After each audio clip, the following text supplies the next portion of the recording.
pour dire que c'est un homme qui est parti. Mais il n'est pas parti avec mon intelligence, ni ma force, ni ma détermination. Alors, dis-nous, Rose, pourquoi à 52 ans, on décide de se lancer en ligne, de se lancer, d'apprendre? Pourquoi à 52 ans, on veut encore apprendre le marketing digital?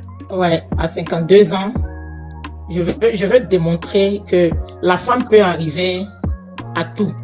Tout ce qu'elle veut posséder peut arriver à ça. Et d'abord, je suis maman solo. Je ne vais pas rester là à croiser les bras pour dire, bon, je suis seule, il n'y a pas d'homme à pleurnicher. Donc, je me mets dans tous les sens. Là où il faut gagner, je me mets là-bas. Je me mets dans tous les sens carrément. Allez, on acclame cette grande femme. Attendez, elle a 52 ans, elle est maman solo, les gens, et elle trouve encore le moyen de vouloir apprendre. L'apprentissage, c'est à vie chez nous.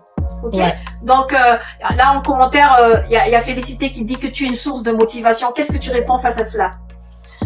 Ouais, je vais dire je suis une source de motivation. Aujourd'hui, ça fait 9 ans que je suis là. Je vais faire bientôt 10 ans au Maroc.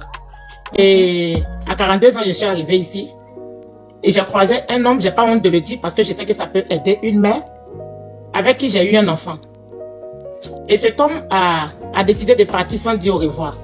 Je vais épargner les détails, je donne juste... et il est rentré en Côte d'Ivoire, je suis restée seule avec l'enfant ici. Non, mais Nina, quand il partait, j'avais 2 dirhams. 2 dirhams, ça va faire 120 francs. 120 francs, parce qu'en ce moment, je ne pouvais pas aller au travail, l'enfant était petit et j'avais des douleurs aux genoux. Mes genoux ont été opérés ici.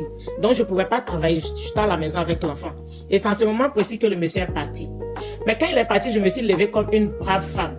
J'ai dit, il est parti, certes, mais moi, je suis là, je vis. Je vis. Donc, je me lève et je cherche du boulot puisque je suis cuisinière à la base. Et la cuisine, il faut s'arrêter. Mais j'ai dit, la douleur là, je vais enlever ça de ma tête. Et je trimballais cette douleur là pour aller travailler parce que je sais que j'en avais besoin.